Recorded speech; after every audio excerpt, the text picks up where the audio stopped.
Yo tengo la impresión de que o sea, para que un sistema físico, nosotros somos sistemas físicos, somos biológicos, pero somos sistemas, estamos hechos de carne, de materia. Ok, para que un sistema material tenga conciencia, yo creo que lo mínimo que requiere es tener un cuerpo. Es decir, que un programa de computador yo no creo que pueda adquirir conciencia.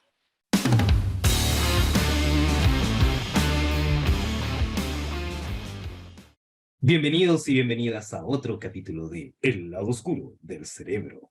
Hoy día yo siempre, como no sé por qué me voy a presentar de nuevo a mí, pero si no has visto los otros capítulos, me voy a presentar soy yo, un joven llamado Claudio, doctor en neurociencia, y estoy acompañado aquí de mi fiel camarada, colega, igualitario, horizontal, el Compañero querido compañero. Pues Germán. compañero así de amigo, no políticamente. El gran Germán Campos. ¿Qué tal, Claudio? ¿Cómo estamos? Bueno, hoy día, Claudio, tenemos un gran invitado. En verdad es un honor para nosotros. Realmente es un gran invitado, así que me gustaría que por favor hiciesen la presentación como corresponde. Espérate, tengo que buscar el currículum. Creo que la carpeta del currículum la tengo por acá, pero era... A ver. Ya, acá está el currículum de nuestro invitado. Veamos.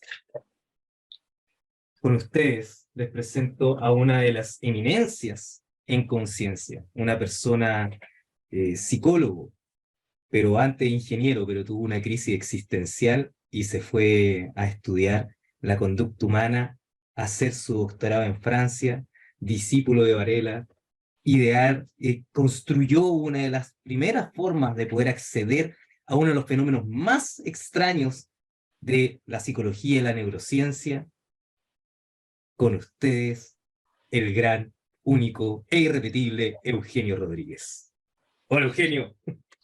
Gracias por esa presentación tan hiperbólica.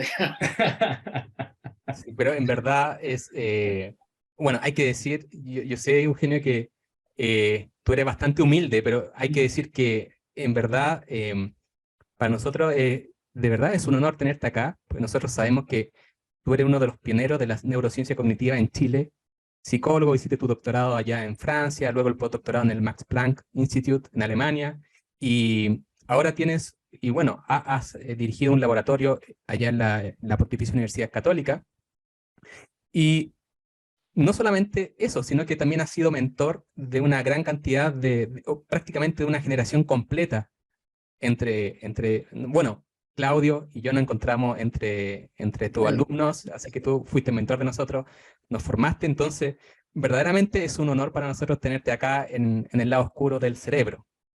Gracias Germán, gracias Claudio por invitarme. Espero estar a la altura de esas palabras. Pero bueno. No, pero... Claro, han conseguido un capítulo más fome de... Claro. Y bueno, no, güey. Adelante, querido Germán. Uno de los temas que nos convoca hoy día es el tema de la conciencia, que es uno de los temas, en mi opinión, de los más fascinantes porque tiene algo de misterioso. Es como que en las mañanas nos levantamos y como que aparece, no sabemos de dónde, una especie de película en primera persona. ¿Cómo piensas tú la conciencia? ¿Cómo la defines? ¿Cómo la entiendes? Porque verdaderamente esto es muy extraño. Podemos estudiar un cerebro, podemos abrir un cerebro, ver esta masa gelatinosa, media grisácea, pero ¿dónde está esa experiencia, esa conciencia? ¿Cómo la entiendes tú?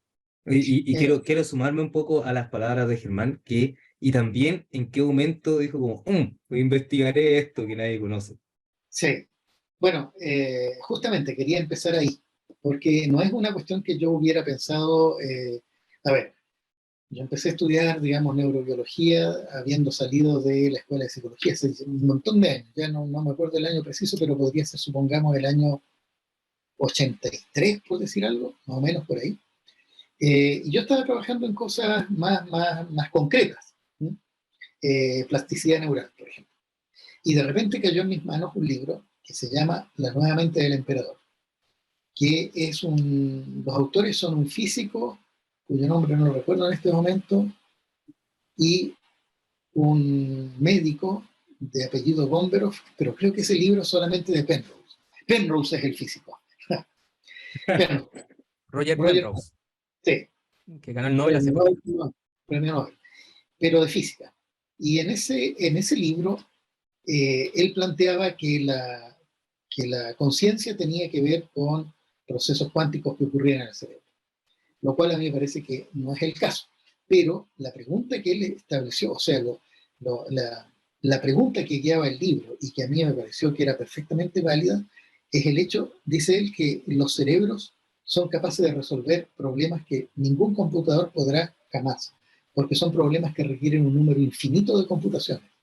Un computador puede ser muy rápido, pero no es infinitamente rápido ni lo será jamás. Sin embargo, los cerebros humanos son capaces de resolver lo que se llaman problemas no computables, problemas que requieren un número infinito. Y ahí dije yo, uy, en esto sí tiene razón este gallo. ¿Cómo será posible esto? Y ahí me quedó el bichito dando vueltas, por todos estos años, o sea, ya más de 20 años.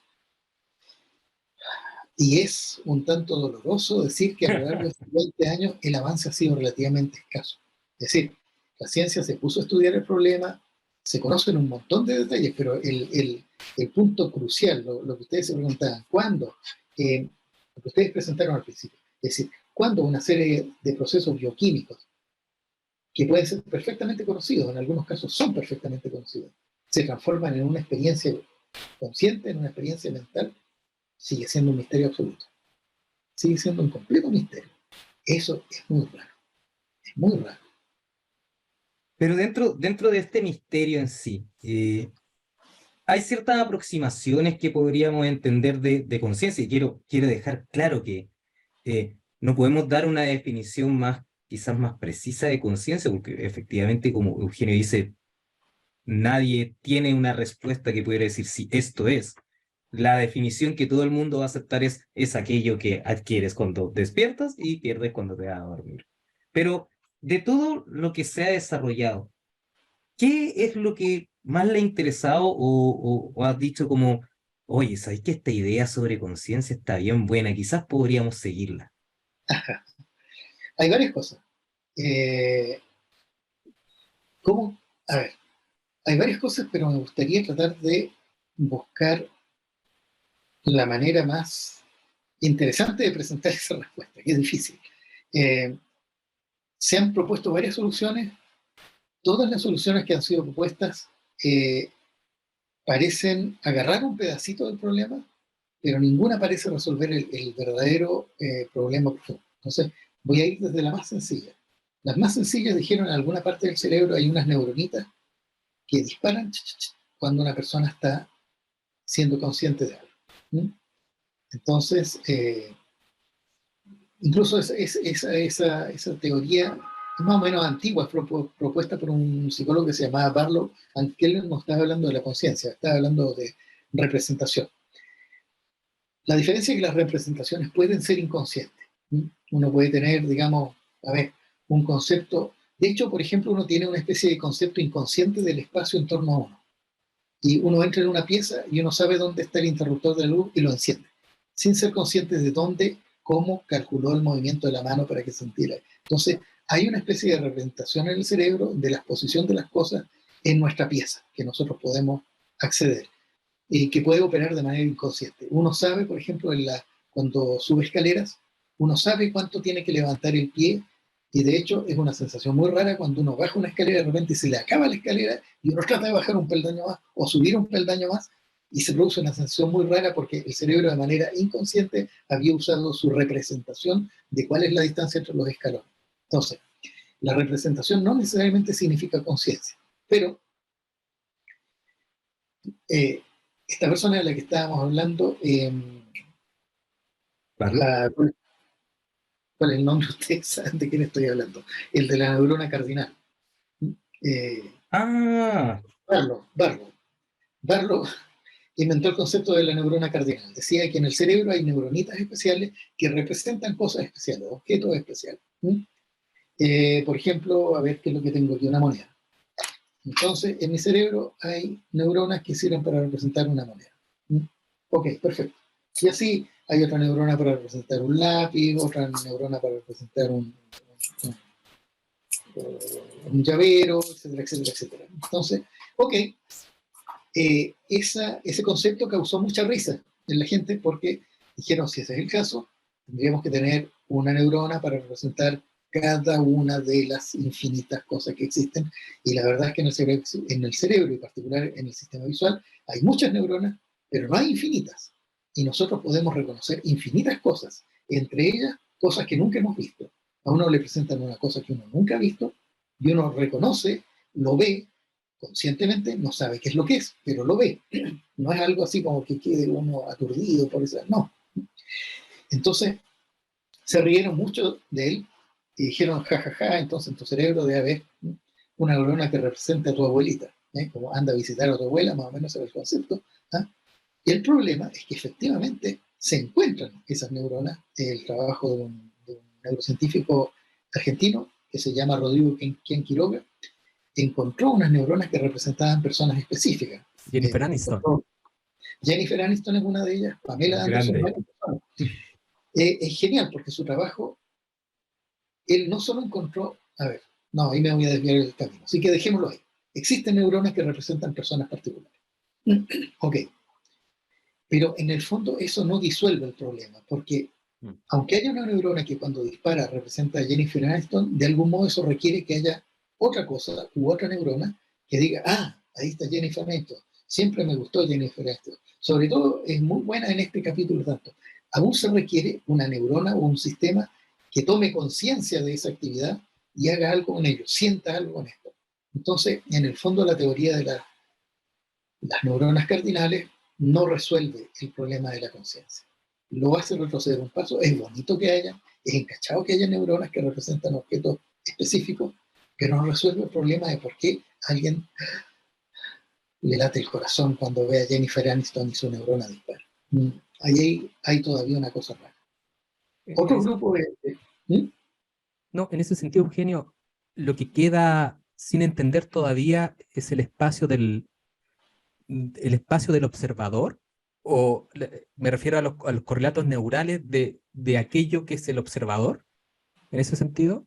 Es como aquello que estaría explicando la experiencia, por ejemplo, de esta experiencia de Jennifer Aniston o lo que sea. Claro, es decir, es que uno podría, sí, eso es, que queda todo lo que es distinto de lo que, por ejemplo, en Terminator, cuando Terminator recibe unos balazos, ¿ah? Y le preguntan, ¿te duele? Y él dice, no, pero tengo una clara conciencia de que tengo, no sé, un daño de 30% o 70%, no me acuerdo, una cosa así. Entonces, la diferencia entre lo que hace Terminator, que es un robot, y la persona a la que le duele y que tiene miedo de la muerte y que recuerda, digamos, a sus hijos que los va a dejar huérfanos, eso es lo que falta. Claro.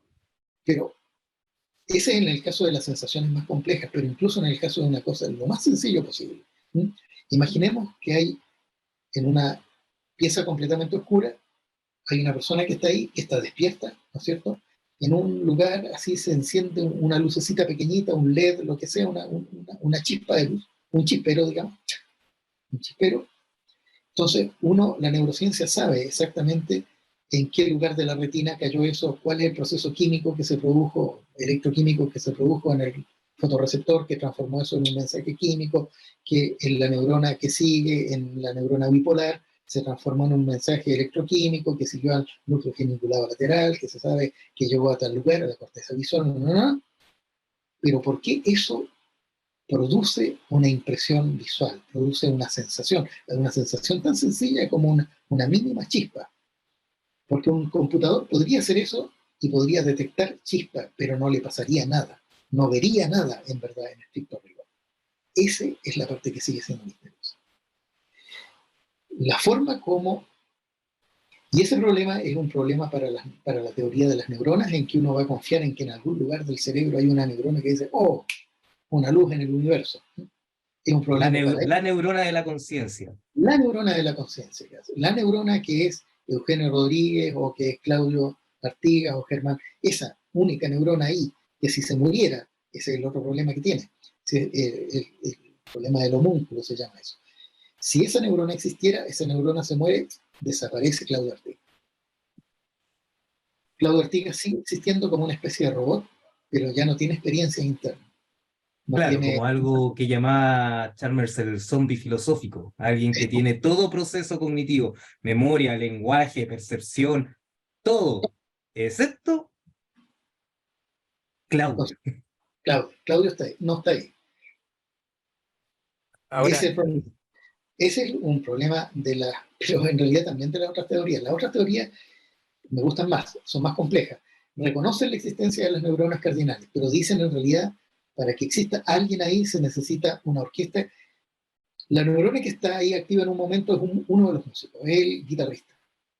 Pero para que haya Claudio se necesita la orquesta completa, toda la orquesta de jazz, tocando todos en su conjunto. Entonces el guitarrista le toca, hace su solo y le hace un guiño al baterista, y el baterista sabe que le toca a él. Y le pasa algo en cierto sentido con el guitarrista, sabe cómo tiene que tocar, sabe lo que eso significa y toca.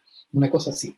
Ese es el concepto, digamos, entonces, que requiere ensambles de neuronas que se ponen todas juntas a tocar y se miran y se hacen guiños así y se dan la pasada, ahora te toca a ti. No, calma, baja el volumen, y tú tocas más despacito porque el otro sabe que... Todo eso pasa entre estas neuronas muy bien. Y ahí surge Claudio de la conversación entre todas estas neuronas.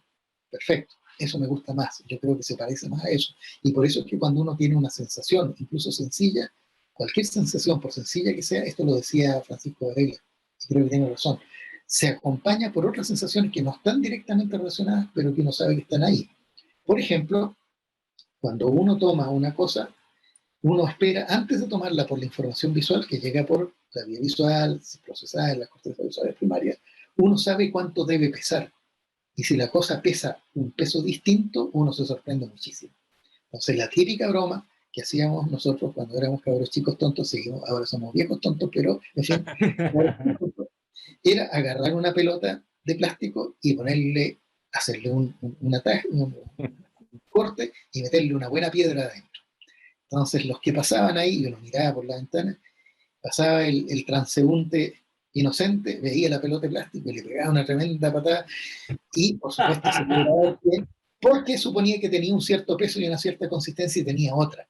Esa sorpresa significa que hay otras neuronas que no están relacionadas con la visión que estaban preparando un cierto esquema. Entonces, digamos, la batería llevaba un cierto ritmo y sabía que la guitarra iba a tocar a ese ritmo y se encuentra con una sorpresa que no es así. Eso, digamos, es mejor, pero sigue sin resolver el problema. ¿Por qué estas 4 o 5 neuronas, estas millones de neuronas trabajando juntas, todavía, o sea, pese a que son muchas y millones, pueden ser, ¿por qué dan lugar a algo que no es un fenómeno biológico, sino que es un fenómeno mental? Seguimos sin entenderlo. ahora Es mejor, pero seguimos sin entenderlo. Sí. Es realmente fascinante. De hecho, la otra vez conversábamos con Claudio que precisamente se han nombrado como uno de los grandes misterios de la ciencia. Ya no estoy hablando de la neurociencia, estoy hablando de la ciencia en general. Es uno de los grandes misterios cómo emerge esta conciencia. Uh-huh. Ahora, no sé si ustedes recuerdan, no sé si vieron esta película llamada Cortocircuito, de un robot que tomaba conciencia, que le caía un rayo. Sí, espera, Germán. Aquí está tu carnet. Saltó desde tu pantalla a la mía y cayó por acá. Una película te ochentera. lo guardo, te lo guardo. Pero, Esa Claro, ni la sí. vi, no, ni yo la vi. no, oye, No, buena, sí, se lo te entiendo la recomiendo, se idea. lo Te recomiendo. entiendo la idea. Dale, a ver si que puedo recomendar alguna que sea más moderna. Bueno, Chapi va como en la misma dirección, pero básicamente a este robot le caía un rayo y se volvía consciente. ¿Tú crees, Eugenio, porque tú partiste hablando hace un rato sobre las máquinas y cuando hablaste de Roger Penrose y todo esto, ¿tú crees que esta conciencia que emerge en los humanos, al menos, y podemos también entender que en los animales, ¿crees que se pueda replicar en los robots, por ejemplo? ¿De qué dependería esta conciencia? ¿Dependería de las neuronas, del sustrato biológico? ¿Lo podríamos replicar en otro tipo de material o no? ¿Qué crees que falta? ¿Cuál sería el salto que nos falta allí? Para responder esa pregunta habría que saber cuál es la respuesta, es decir, qué es la conciencia, y no lo sabemos. Así que una respuesta honesta sería decir que no tengo idea. Sin embargo, tengo intuiciones y tincadas, y puede que valgan algo, así que se las voy a contestar. Pero honestamente no tengo una respuesta que sea valedera, es una intuición. La respuesta para cualquier académico es no sé. Ahora, la Claro, respuesta especulativa aquí viene. exactamente, exactamente. Entonces, la cuestión es así. Eh, yo tengo la impresión de que o sea, para que un sistema físico, nosotros somos sistemas físicos, somos biológicos, pero somos sistemas, estamos hechos de carne, de materia. Ok, para que un sistema material tenga conciencia, yo creo que lo mínimo que requiere es tener un cuerpo. Es decir, que un programa de computador yo no creo que pueda adquirir conciencia. Eh, Han habido esos programas interesantes, ChatGPT y Sí. varios otros, que son bien interesantes. Tú puedes conversar con ellos y te dan una inquietante sensación así de tener un yo y una personalidad, pero al cabo de relativamente pocos minutos uno se da cuenta que cometen un error así grosero en que uno dice, no, aquí está mintiendo, esto no es verdad. Y uno empieza a escribirle como, oye, deja de mentirme. Claro, claro. Había uno bien entretenido que estuve yo siguiendo, creo que fue parece que era un ingeniero, creo que de Google, que decía El Sí, lambda, sí. lambda. Fue el año ese, pasado, eso sí. Ujú. y busqué el diálogo que lo había hecho dudar, ¿eh? Y le preguntaban, ¿y tú tienes sentimientos? Sí, sí, sí, a mí hieren mis sentimientos cuando la gente cree que soy solo, estoy inventando, pero iba en esa línea. Cree que soy solo un robot, claro. ¿Y qué es lo que te gusta? Bueno, a mí lo que más me satisface es compartir con mis amigos y con mi familia. Y ahí uno cacha que nada que ver porque no tiene ni familia ni amigos, ni podría tenerlo, ni compartir con ellos. Ok, yo creo que un programa en un computador no va a llegar jamás a tener conciencia.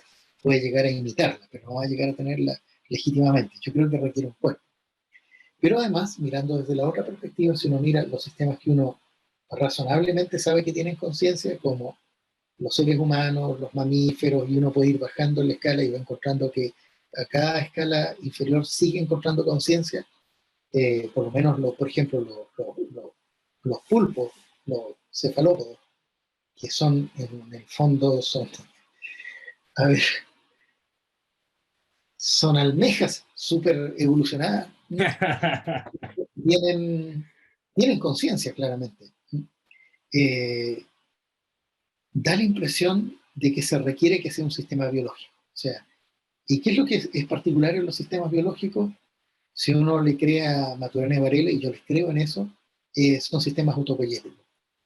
Así que mi impresión es que para que un sistema material tenga conciencia, se requiere que sea un sistema autopoyético. Quizás se requieren más cosas, pero eso sería como el estricto mínimo. He estado yo tratando de pensar qué es lo que hace especial a un sistema autopoyético, y yo creo que es el hecho de que son sistemas materiales en que las experiencias que tienen les dejan cicatrices, por así decirlo. Es decir, el sistema restablece su homeostasis, pero nunca vuelve a ser el mismo de antes de haber tenido. O sea, el cabro chico se cae al suelo, se raspilla las rodillas, y su piel se arregla, se cierra, la costra se le va, pero las cicatrices le quedan. Y yo creo que eso, de algún modo, que no sé cuál es crucial para que un sistema desarrolle conciencia. Por lo tanto, el primer elemento que podríamos decir es que sea un sistema que tenga un cuerpo y que al parecer este cuerpo sea orgánico, exclusivamente orgánico, o que, por ejemplo, si yo vengo y agarro a ChatGPT y le digo, bueno, ChatGPT, ahora va a tener el cuerpo de mi aspiradora robot, y yo le puse neuronas de algún material especial, pero no biológicos, pero le di un cuerpo. Yo creo que ahí está justo el límite en que no sé decirlo, pero yo creo que si ese cuerpo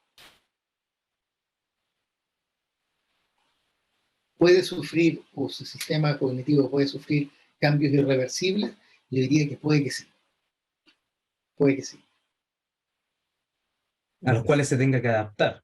por los cuales se tenga que adaptar. Para clarificar, cuando menciona autopoyético, ¿qué significa específicamente eso? Ah, sí, disculpen, lo di por obvio y no lo es. Un sistema autopoyético es un sistema en que los elementos de ese sistema trabajan para producir, para mantener existiendo el sistema. Porque debido a la a la entropía, todos los sistemas tienden a degradarse y desintegrarse. Las rocas duran un montón de tiempo, pero si tú les das unos cuantos millones de años, se transforman en arena, se disgregan.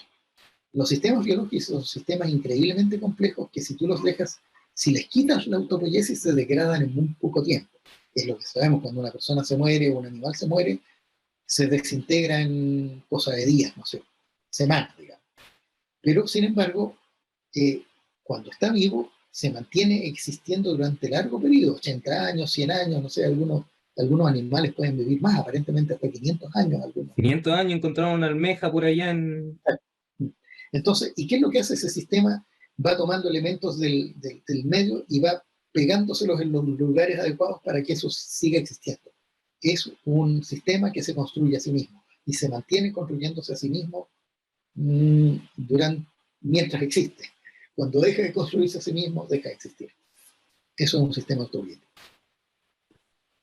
Tomando en cuenta esa consideración ya, digamos que necesitamos estos elementos y digamos que ya, sabes que tomemos el supuesto que si es que no es un sistema biológico, imposible que genere algo como la conciencia. Pero habíamos hablado hace poco también, y bueno, o sea, lo hemos discutido ampliamente, pero que si uno va bajando en la escala, la conciencia uno la va encontrando. Y uno dice, como lo hemos conversado con Germán acá, como ya la memoria no sirve para recordar. La microbiota es un elemento importante en la interacción de nuestra cognición. Hemos hablado un poco del sueño, de cómo nos vamos hacia otros lados, estamos alerta. Todo pareciera tener una función. Claro. So, ¿Cuál sería la conciencia? ¿Es producto del azar nomás y como, bueno, así fue o tendría alguna función? ¿Para qué nos sirve? Hay dos alternativas, creo yo, me parece. O bien la conciencia es inmanente a los sistemas biológicos, o sea, va indisolublemente unida y necesariamente tiene que aparecer de la misma manera que en una moneda necesariamente hay dos caras, y si estamos viendo el sello, por el otro lado necesariamente está la cara. Entonces, todo sistema biológico, por el solo hecho de ser un sistema biológico autopoyético, llevaría indisolublemente unido fenómenos de conciencia, es una posibilidad. La otra posibilidad es que tenga valor adaptativo. En el caso de los seres humanos, en el caso de muchos animales, sabemos que la conciencia tiene valor adaptativo, pero no es claro que en todos los casos lo tenga. Normalmente la conciencia, por lo menos a los seres humanos, nos sirve para hacer lo que se llama el aprendizaje de un solo ensayo. A uno le pasa una cosa, una sola vez, una cosa suficientemente mala, y uno sabe que no tiene que volver a hacer esa cuestión. Y eso lo sabe, y eso es difícil, eso, hasta lo que yo sé, nunca ha sido reproducido en una red de neuronas artificiales. Las redes de neuronas artificiales necesitan miles, millones de ensayos para aprender la cosa más simple. Pero los seres humanos logran aprender cosas con un solo ensayo. Los ratones logran aprender cosas con un solo ensayo. Uno les da un alimento envenenado, digamos, que les haga doler mucho la guata, no digamos que los mata, pero que les haga doler mucho la guata, no lo comen nunca más. Un solo ensayo es suficiente. Muchos animales son capaces de aprender cosas con un solo ensayo porque de algún modo, no sé por qué, pero asumo yo que es porque todo el sistema aprende, no una neuronita, sino que el sistema entero aprende que eso es muy dañino y ya nunca más lo quiere hacer. Los seres humanos somos capaces de aprender cosas que no son ni siquiera tan dañinas, que son neutrales. Digamos, uno puede aprender una palabra en otro idioma. Uno puede aprender en un solo ensayo que en alemán sí se dice ya y que no se dice nein, y que uno basta con haber visto una sola película de guerra alemana para saber que Achtung, Achtung significa atención. ¿Sí? Y basta con un ensayo. Uno puede que se lo olvide, pero esencialmente a lo largo de la semana siguiente o de los días siguientes, uno va a saber eso, que eso significa eso, con un solo ensayo. Es asombroso. Para eso aparentemente sirve la conciencia en nosotros. No sé si...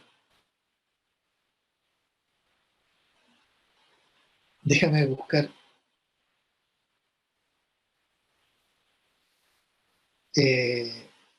Piensa nomás, por mientras Germán y yo bailaremos un poco.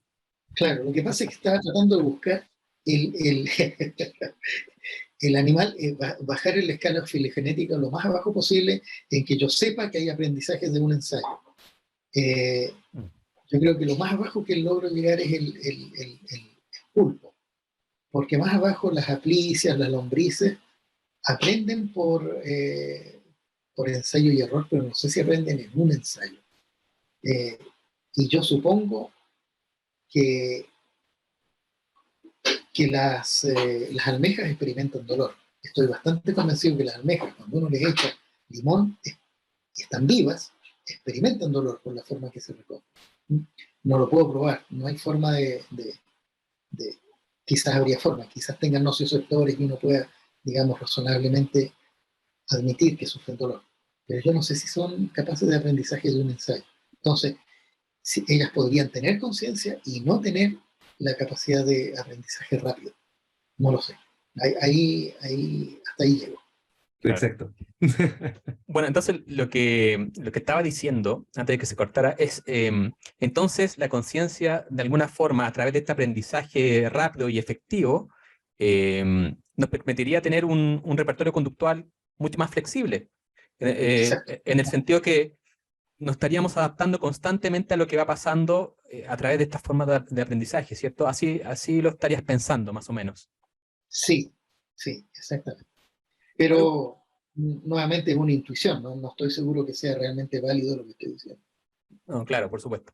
Ahora, yo estaba pensando, bueno, si vamos un poquito a la historia y revisamos cómo partió el estudio moderno de la conciencia, nos encontramos con Francis Crick, ¿cierto? Sí. Que luego de haber descubierto la estructura del ADN junto a Watson, allá en Cambridge, dijo, bueno, ¿y ahora qué estudio? Porque el descubrimiento que hice ya es muy grande, ahora ¿qué otra cosa tan grande como aquello que descubrimos con Watson puedo hacer? Entonces él dijo, bueno, la conciencia es un tema importante que hay que chequearlo, hay que verlo, ponerle atención.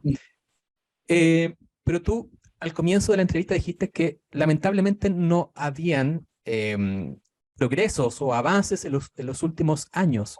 ¿Cómo crees que va a evolucionar el tema de la investigación en conciencia? ¿Hacia dónde va? ¿Tú crees que esto se va a poder resolver en algún punto o no? O que se vaya a estancar como se ha estancado el tema de la Claro. conciencia repetidas ocasiones en la historia de la humanidad. O si vamos a entrar una edad de hielo respecto a este tema. ¿Qué crees que va a pasar más o menos? Lamentablemente yo en estos momentos soy pesimista. Parece que el problema excede nuestra capacidad de los seres humanos. Sería injusto decir, o sea, yo di a entender erróneamente que se había estancado el campo. No es que se haya estancado, es más bien que es un rompecabezas del que se siguen encontrando miles de piezas, muchas piezas, pero todavía no somos capaces de armarlo. El problema es ese. No se ve cuál es la figura completa de la cuestión. O sea, en particular, en realidad, es como que armáramos este rompecabezas y de repente en un momento toma vida y no sabemos por qué. Pero se siguen encontrando piezas, se siguen encontrando relaciones, pero ese momento en que, digamos, desde un sistema mecánico se pasa, mecánico, esto en realidad un sistema biológico, pero lo que quiero decir, de un sistema material, se pasa a procesos que parecieran no ser materiales, ahí hay una especie de abracadabra. Ese abracadabra, en términos científicos, emerge. Entonces, cuando se dan ciertas condiciones y ciertas redes de neuronas se relacionan de esta manera e involucran estas con esta otra área, entonces emerge la conciencia. Porque ahí Y eso claro, como lo misterioso, claro. Bueno, pero eso es como cuando este filósofo y también investigador David Chalmers, habla del problema fácil, entre comillas, y el problema difícil, es como que bueno, como que los avances han seguido, ¿cierto? En cuanto a problemas fáciles, es decir, podemos encontrar más y más y más correlatos neurales de la conciencia, pero el problema difícil, que es como, claro, ¿cómo emerge esta conciencia a partir de algo biológico? Eso todavía está allí intocable, el misterio insondable todavía. exactamente. Esa es la cuestión. Entonces yo creo que el problema fácil de la conciencia lo vamos a resolver. vamos a saber, y yo creo que incluso la solución está relativamente cerca, es decir, con cerca quiero decir, no sé, 100 años, quizás menos, pero ciertamente no 1000 años. En Claro, cambio, en cambio, el problema duro pareciera ser inabordable. claro. Ahora, la otra posibilidad es que no exista tal problema duro. Hay varios que han abogado en esa dirección. ¿Tá? Así como, por ejemplo, suponte en el siglo XVIII o por ahí, digamos, se consideraba a los sistemas vivos como una cuestión muy especial y que la vida surgía por creación espontánea, por una especie de élan vital, llamaban los franceses. El élan vital o impulso de vida, animaba a ciertos objetos y les daba vida y a otros no. Eh, y en la medida que se fue entendiendo la biología, ese concepto fue quedando en desuso y ya nadie hablaría del ámbital porque sabe esencialmente que es una máquina biológica y entendemos bien las relaciones que permiten, se entiende bastante bien cuáles son las relaciones, no completamente, pero bastante bien, suficiente como para no necesitar ese concepto. Se entiende que es una máquina que se fabrica a sí misma y en la medida que esa máquina puede seguirse fabricando a sí misma en el tiempo, eso se transforma en un sistema vivo, eso es un sistema vivo. Ok, pero en este caso yo no veo cómo el problema, resolver el problema sencillo va a resolver el problema duro. Claro, No, porque en el fondo sigue siendo, bueno, lo hablábamos en el episodio pasado, la experiencia, eso como que ahí Germán ha estado todo el episodio con una taza de un café que yo lo veo y digo, ¿por qué yo no tengo un café en mi mano? De esa exacto, calidad, que yo quiero ese café, no cualquiera, ese. claro, Pero le hablábamos de el calor que uno siente al tomar la taza, el aroma que surge del café, el momento del sorbo y ese placer inexplicable de el sabor del grano recién molido ingresando a tu cuerpo y despertándote hasta las 4 de la mañana. claro, Esa experiencia que podríamos decir, bueno, hay termoceptores, ciertas tus papilas gustativas también tienen ciertos receptores que van a codificar cierto gusto en particular, esto se va a mezclar con tu nariz, que va a generar el sabor, se va a integrar en tu corteza, en tu ínsula, y eso va a generar tu experiencia de sabor, pero el asunto de esa sensación experimental, la experiencia que se tiene, pareciera que es inaccesible. La pregunta ahí sería, ¿es inaccesible porque en realidad somos demasiado tercos para darnos cuenta de que en realidad es no eso es. más que disparo neuronal? ¿Que estamos buscando algo extra que en realidad no existe para satisfacer nuestra propia experiencia? ¿O es que la ilusión está tan bien creada que mantiene su propio correlato? No tengo idea. O quizás nos falta una Yo nueva sí, física. no, eso no lo creo. No, no lo A creo. ver, mira. Esa parte no la creo. No, A ver, a ver. claro, es decir, la solución que da Penrose de que todo esto se debía a procesos cuánticos que no entendíamos muy bien en los microtúbulos y todo eso, yo creo que esa solución es evidentemente falsa. Y la razón por la que creo que es falsa es porque microtúbulos tenemos en el hígado y en todas las otras células del cuerpo. Y nosotros solo pensamos con el cerebro y solamente estamos conscientes cuando tenemos nuestro cerebrito entero en nuestra cuestión. Y cuando no es el caso, aparentemente no está. Aparentemente, digo nuevamente, porque tampoco es tan claro eso, por las experiencias cercanas a la muerte, en que tú ves registros con flatline y sin embargo la gente vuelve y dice que tiene experiencias. Pero me parece claro que no pensamos con el hígado, pensamos con el cerebro. Entonces, algo tienen que ver las neuronas ahí en el asunto. Eh, la posición que estamos teniendo nosotros, los neurocientíficos en general, el mainstream de la neurociencia, es que son las neuronas las que hacen la cosa. Pero capaz que, como decía Eccles y Popper, ellos eran dualistas. Ellos pensaban que el cerebro simplemente era una especie eran las cuerdas del titiritero y que nuestra mente existía afuera. De hecho, ellos tienen un libro que se llama así, El yo y su cerebro. O sea, ellos asumen que el yo está fuera del cerebro y actúa sobre el cerebro apretando teclas como uno en un computador. Entonces la mente de la persona está fuera del computador y controla el computador apretando ciertas teclas. Wow. Pero la mente está fuera. Entonces ellos pensaban que el espíritu estaba afuera y actuaba sobre el cerebro en las neuronas, haciendo que las neuronas dispararan. Pero la mente estaba afuera. Claro, pero Pues, esa mente que está afuera, eh, ten- no se explicaba el sustento de que está, era un Un alma. elemento Ellos son dualistas, es un alma, es una cosa eh, etéreo. etéreo, claro, ¿puedo hacer una pregunta arriesgada para un científico? por supuesto. ¿Me la No. permiten? Porque, bueno, entonces, porque muchas tradiciones espirituales No, plantean, ya me voy. precisamente plantean aquello, que, Claro, que luego que la conciencia, por decirlo así, sigue activa luego de que el persiste más allá cerebro muere. de esa.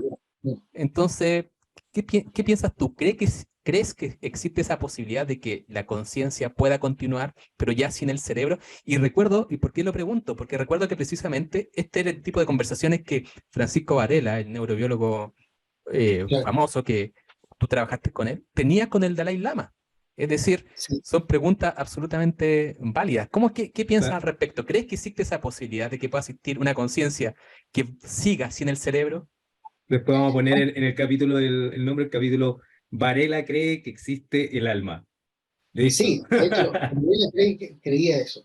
Eh, Ah, una vez, viste, un buen nombre. claro, una vez tuvimos esa conversación, porque ya no recuerdo bajo qué, quizás fue justamente sobre eso, sobre la persistencia de la mente la mente después de la muerte, ¿no?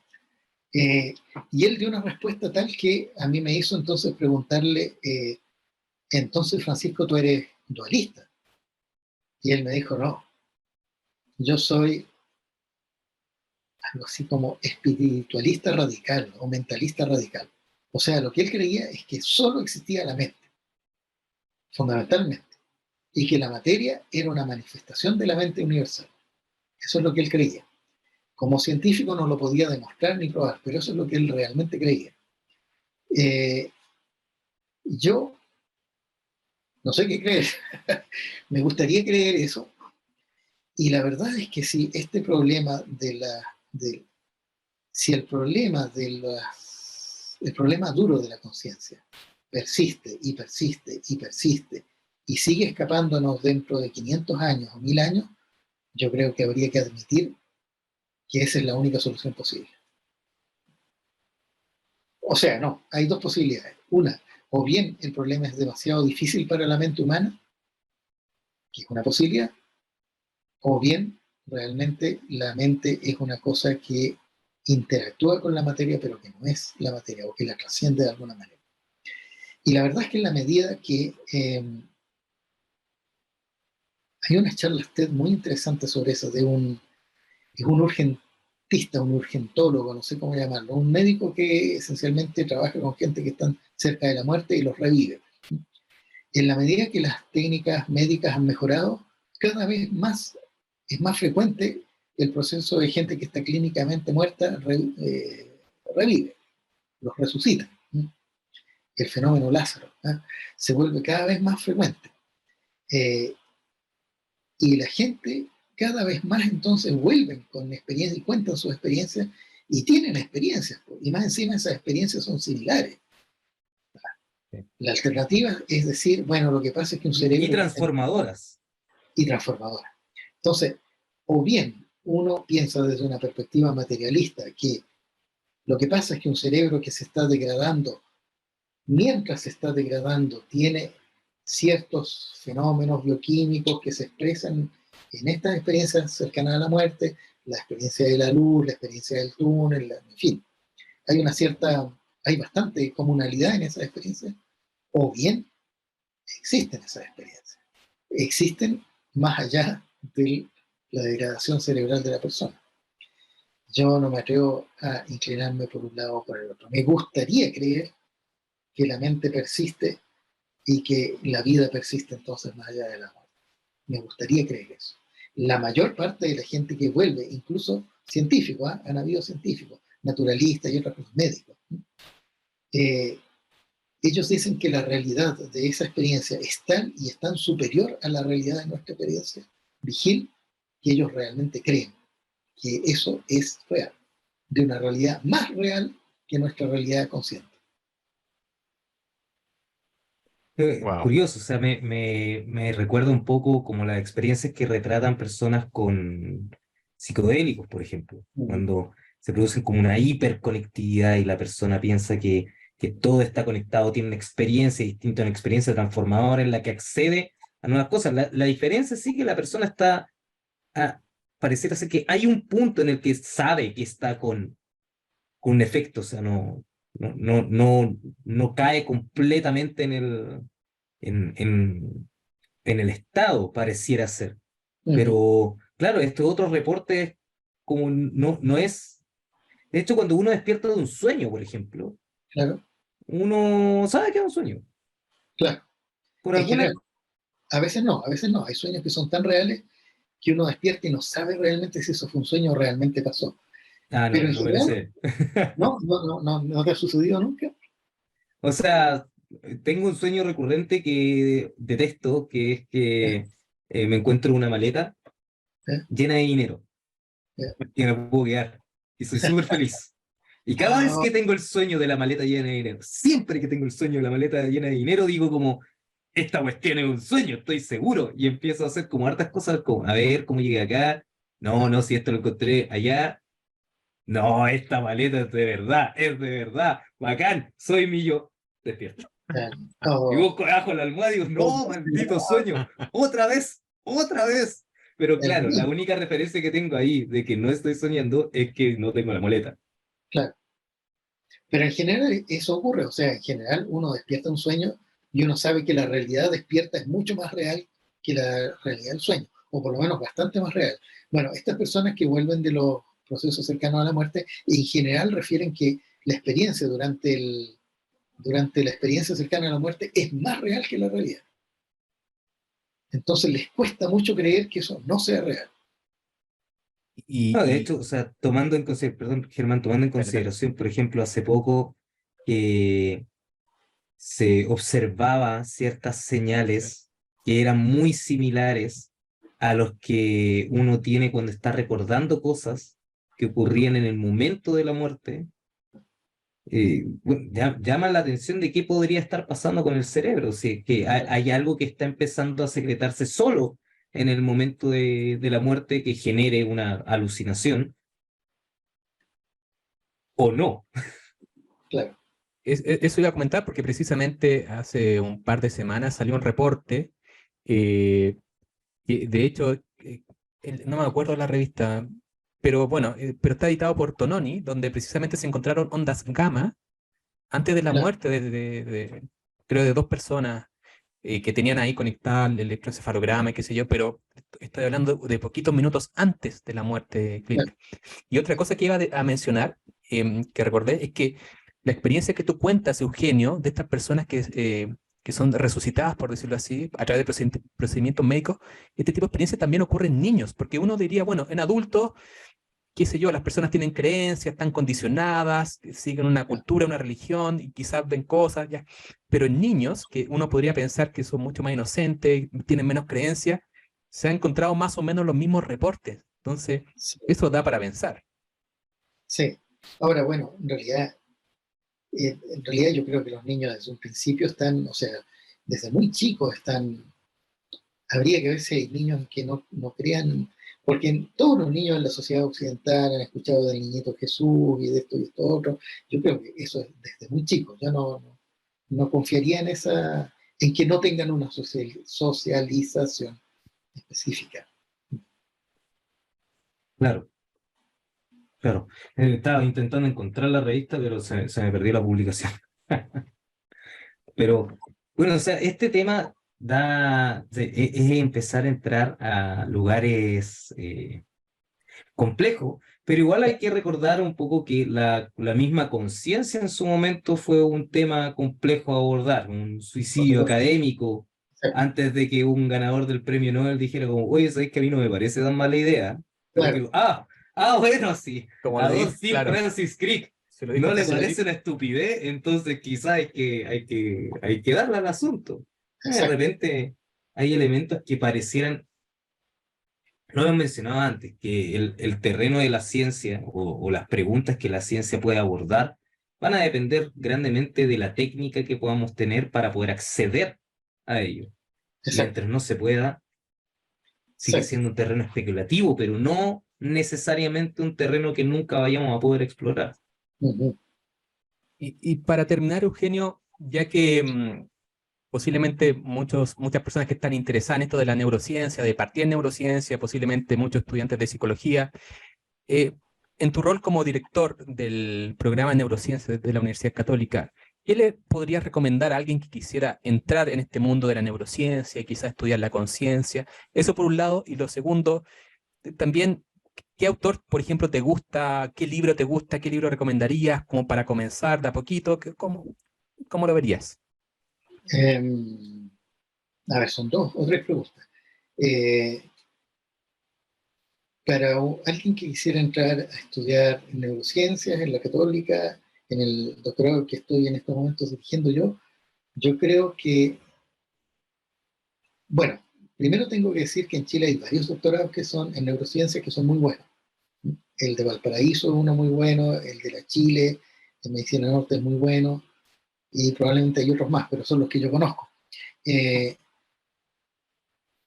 lo que trata de que lo que nos caracteriza a nosotros, o por lo menos nosotros tratamos de que nos caracterice, es la interdisciplinariedad. Es decir, que es un programa que tiene profesores de muy distintas eh, disciplinas dentro de la neurociencia, desde la química hasta la neurociencia cognitiva. O sea, todas las escalas de organización del cerebro se pueden estudiar en nuestro doctorado. Y eso es cool. Es difícil Sí. porque implica mucho trabajo, pero es cool. Entonces, esa es una cuestión interesante. Eh, es desafiante. Ahora, por lo tanto, existen posibilidades de hacer cosas que quizás en otros doctorados no, no serían consideradas preguntas válidas. Por ejemplo, hay un estudiante que está estudiando creatividad. Creo que en otra parte no sería tan fácil. Eh, hay otro estudiante que estaba estudiando el arte, los correlatos neuronales de ser emocionado por arte, que es Una una cuestión futura muy loca. invitada, una futura invitada ahí. Tenemos pendiente. Eh, y así.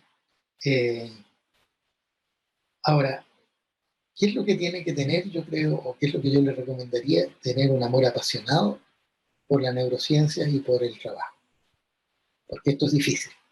No es para, no es para, a ver, no es para aficionados. No, ¿qué es lo que quiero decir? No es Es para débiles de corazón. exactamente, no es para débiles de corazón, porque esto es atletismo de alto rendimiento. No, es como que alguien se metiera a hacer comando y dijera, oiga, pero es que el teniente nos hace correr 20 kilómetros diarios todos los días con una mochila. Es así la cosa, ¿lo cierto? Claro. No se puede hacer comando y no querer correr 20 kilómetros diarios con una mochila de 35 kilos encima, porque así es la cosa. Entonces, eso yo les diría, tienen que estar dispuestos a trabajar, porque es difícil y es trabajoso. Y hay que ser capaz de resistir las frustraciones, porque normalmente, sobre todo, cuanto más complejo sea el experimento en el que ustedes están trabajando, más difícil que les resulte y más fracasos van a sufrir en el proceso de llevarlo a cabo. Normalmente la gente logra tener éxito, o sea, todos logran tener éxito, pero la cosa es cuántos fracasos tienen que resistir antes de llegar al éxito. Eso es lo que yo les diría. Exactamente. ¿Cuántas veces se van a caer en la carrera y cuántas veces se van a tener que levantar con las rodillas peladas y las manos peladas para seguir corriendo? Esa es como la cuestión. Eh, ahora, ¿qué libros yo recomendaría? Un libro regalón, un libro favorito que tenga que ver con conciencia, o quizás no, pero algo que estimule la imaginación, que nos lleve quizás al mundo de la ciencia, algo que motive, por ejemplo. Mientras Eugenio piensa, le voy a dar un tiempo para pensar. Encontré el paper. Ah, A ver, Es Search of neurophysiological coupling and connectivity of gamma oscillations in the dying human brain en PNAs. Excelente. No, pésimo la última parte. Es, ¿perdón qué? ¿Los autores? ¿Tononi? Fue editado por Es- Tononi. Voy a decirlo lo mejor que puedo. Gang Shru Temenushka Miyalova Duali. No lo puedo hacer con. Pero revisarlo. no son, Bueno. no son conocidos, creo que. No veo ninguno. ¿De dónde son? Pero fue editado por Giulio Tononi, un gran científico de la conciencia. Y en español sería como disparos, acoplamiento repentino, neurofisiológico y conectividad de oscilaciones gamma en el cerebro de una persona muriendo, algo así. Mm. Ese es. Súper. Se escucha interesantísimo. Sí, salió el 1 de mayo del 2023. Hay que Bien. mirarle y Bien, revisarlo ahora ahí. mismo. Hay que hincarle el diente. Hincarle el diente. Entonces quedó Ya, pendiente el libro. suelta el Quedó libro. pendiente el libro. Libro. No, libro. Yo creo que el hombre confundió a su mujer con un sombrero. Yo creo que ese es de un neurólogo muy famoso que murió hace relativamente poco, que tiene esa virtud de ser sabroso. De Oliver Sacks, un clásico de Oliver clásicos. Sacks. Buenísimo. Sí, tiene una serie de cuentos que son fascinantes, de elementos que te acercan a ver qué sucede cuando la máquina acá adentro empieza a fallar, a tiritar. Y bueno, produce elementos incomparables. ¿Qué pasó? Estoy escuchando maullido. Bien, entonces yo creo que vamos cerrando. Eugenio, creo que no podríamos estar más agradecidos de esta estimulante conversación Gracias. en la que pudimos ir a elementos importantes de la conciencia, como decía Germán, uno de los mayores misterios del siglo y que quizás probablemente siga siendo misterio por mucho tiempo más. Examinarlo desde un punto de vista científico, serio, en función de la evidencia, y también aventurarnos como todo buen científico, toda buena científica al filo del conocimiento y especular, de pensar en qué podría estar más allá, lo cual siempre es una estimulante y enriquecedora experiencia intelectual. Muchas gracias por esas palabras. En realidad, sí, yo creo que ser científico es tener la capacidad de soñar y después ir a medir ese sueño. ¿Algunas palabras, querido Germán? Bueno, en realidad uno podría hablar de este tema por horas y horas y horas, realmente fascinante. Son estas cosas que en verdad a uno le quitan el sueño. O sea, hay algo que se nos está escapando, pero como lo dije al comienzo, eso es lo fascinante, que tiene que es misterioso. Y eso es motivante, o sea, de alguna forma nos moviliza, nos interpela, y está allí, es un espacio que todavía no entendemos, pero está allí, y yo creo que cada vez nos estamos acercando un poquito más para entenderlo, así que ha sido una conversación extraordinaria, o sea, yo lo pasé súper, súper bien. Así que te agradecemos, Eugenio, por tu tiempo y por esta conversación, porque hayas estado acá hoy día participando. Muchas gracias por invitarme. Yo también lo pasé muy bien. Ha sido muy entretenido. Así que, gracias. Oye, mire, y dos cosas antes de despedir el programa. Yo propongo que agarremos esos papers, los leamos y hagamos otro programa sobre Comentándolo. experiencias después de la muerte, pero comentando esos papers, cómo lo hicieron, qué opinamos, y explicándole también a la gente qué significa una frecuencia gamma, qué significa todo lo que hicieron, cómo lo hicieron, por qué está publicado y qué implicancias tiene, que podemos nuevamente ir a la ciencia y soñar un poco más allá. Exacto. Y agradeciendo acá a todos los presentes y también a ustedes. Recuerden que nuevamente se nos olvidó decir que poner like, suscribir y comparte tenía que ir al principio del video, no al final, pero bueno, será para la próxima. Pero muchas gracias y nos vemos la próxima semana en otro episodio de El lado oscuro del cerebro.